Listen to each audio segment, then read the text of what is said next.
श्री शिवाय नमस्तुभ्यम। हर हर महादेव। ओम नमः शिवाय। आज दिनांक है 24 जुलाई और दिन है गुरुवार। आज आप सुनेंगे श्री स्कंद पुराण के अंतर्गत ईश्वर सनत कुमार संवाद में श्रावण मास महात्म्य में नाग पंचमी व्रत की कथा। वीडियो शुरू करने से पहले आप सभी भक्तगणों से करोड़ निवेदन है कि कृपया करके वीडियो संपूर्ण सुने। वीडियो पसंद आए तो इसे लाइक करें, शेयर करें और कमेंट बॉक्स में हर हर महादेव लिखना ना भूले। तो आइए रसपान करते हैं। ईश्वर बोले, हे महामुने, श्रावण मास में जो व्रत करने योग्य है वो अब मैं बताऊंगा, आप उसे ध्यान से सुनिए। चतुर्थी तिथि को एक बार भोजन करें और पंचमी को नक्त भोजन करें। स्वर्ण, चांदी, काष्ठ अथवा मिट्टी का 5 फणों वाला सुंदर नाग बनाकर पंचमी के दिन उस नाग की भक्ति पूर्वक पूजा करनी चाहिए।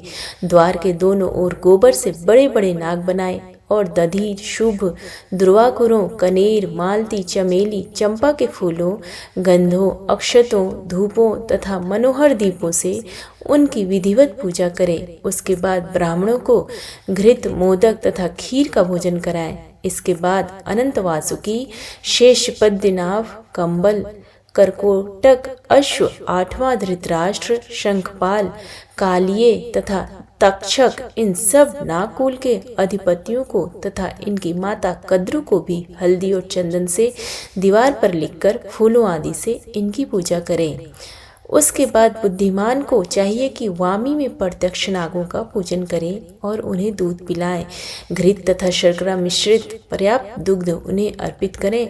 उस दिन व्यक्ति लोहे के पात्र में पूड़ी आदि न बनाए। नैवेद्य के लिए गोधूम का पायस भक्ति पूर्वक अर्पण करें। भुने हुए चने, धान का लावा तथा जौ सर्पों को अर्पित करना चाहिए और स्वयं भी उन्हें ग्रहण करना चाहिए। बच्चों को भी यही खिलाना चाहिए, इससे उनके दांत मजबूत होते हैं। सांप की बामी के पास श्रृंगार युक्त स्त्रियों को गायन तथा वादन करना चाहिए और इस दिन का उत्सव की तरह मनाना चाहिए। इस विधि से व्रत करने पर सर्प से कभी भी भय नहीं होता है। हे विप्र, मैं लोगों के हित की कामना से आपसे कुछ और भी कहूँगा। हे महामुने, आप उसे सुनिए। हे वत्स, नाग के द्वारा डसा गया मनुष्य मरने के बाद अधोगति को प्राप्त होता है और अधोगति में पहुंचकर वह तामसी सर्प होता है। इसकी निवृत्ति के लिए पूर्वोक्त विधि से एक भुक्त आदि समस्त कृत्य करे और ब्राह्मणों से नाग निर्माण तथा पूजा आदि आदरपूर्वक करवाएं। इस प्रकार 12 मासों में प्रत्येक मास में शुक्ल पक्ष की पंचमी तिथि को इस व्रत का अनुष्ठान करें और वर्ष के पूरा होने पर नागों के निमित्त ब्राह्मणों तथा सन्यासियों को भोजन कराएं। किसी पुराण ज्ञाता ब्राह्मण को रत्न जटित सुवर्णमय नाग और सभी उपस्कारों से युक्त तथा बछड़े सहित गौ प्रदान करें। दान के समय सर्वव्यापी, सर्वगामी, सब कुछ प्रदान करने वाले अनंत नारायण का स्मरण करते हुए यह कहना चाहिए, हे गोविंद, मेरे कुल में अगर कोई व्यक्ति सर्पदंश से अधोगति को प्राप्त हुए हैं, वे मेरे द्वारा किए गए व्रत तथा दान से मुक्ति हो जाए। ऐसा उच्चारण करके अक्षत युक्त तथा श्वेत चंदन मिश्रित जल वासुदेव के समक्ष भक्ति पूर्वक जल में छोड़ दे। हे मुनि सत्तम, इस विधि से व्रत के करने पर उसके फूल में जो सभी लोग सर्प के काटने से भविष्य में मृत्यु को प्राप्त होंगे या पूर्व में मर चुके हैं, वे सब स्वर्ग गति प्राप्त करेंगे।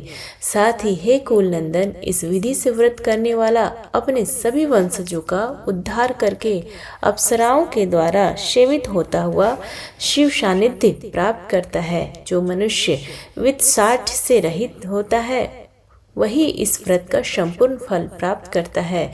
जो लोग शुक्ल पक्ष की सभी पंचमी तिथियों में नक्त व्रत करके भक्ति संपन्न होकर पुष्प आदि उपहारों से सौभाग्यशाली नागों का पूजन करते हैं, उनके घरों में मणियों की किरणों से विभूषित अंगों वाले सर्प उन्हें अभय देने वाले होते हैं और उनके ऊपर प्रसन्न रहते हैं। जो ब्राह्मण ग्रह दान का प्रतिग्रह करते हैं, वे भी घोर यातना भोगकर अंत में सर्प योनि को प्राप्त होते हैं।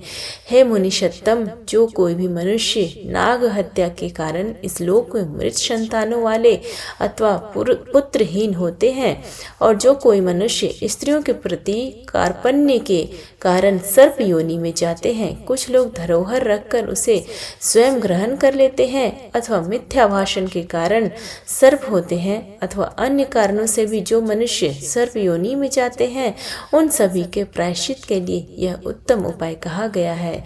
यदि कोई मनुष्य वित्त साठ से रहित होकर नाग पंचमी का व्रत करता है तो उसके कल्याण के लिए सभी नागों के अधिपति शेषनाग तथा वासुकी हाथ जोड़कर प्रभु श्री हरि से तथा सदाशिव से प्रार्थना करते हैं। तब शेष और वासुकी की प्रार्थना से संपन्न प्रसन्न हुए परमेश्वर शिव तथा विष्णु उस व्यक्ति के सभी मनोरथ पूर्ण कर देते हैं। वह नागलोक में अनेक प्रकार के विपुल सुखों का उपभोग करके बाद में उत्तम वैकुंठ अथवा कैलाश में जाकर शिव तथा विष्णु का गण बनकर परम सुख प्राप्त करता है। हे वत्स, मैंने आपसे नागों के इस पंचमी व्रत का वर्णन कर दिया। इसके बाद आप अन्य कौन सा व्रत सुनना चाहते हैं उसे बताइए। इस प्रकार श्री स्कंद पुराण के अंतर्गत ईश्वर सनत कुमार संवाद में श्रावण मास महात्म्य में नाग पंचमी व्रत कथन नामक 14वां अध्याय संपूर्ण हुआ। प्रेम से बोलिए हर हर महादेव। उम्मीद है आपको आज का ये वीडियो पसंद आया। प्लीज वीडियो को लाइक करें, शेयर करें, कमेंट बॉक्स में हर हर महादेव लिखना ना भूलें। धन्यवाद।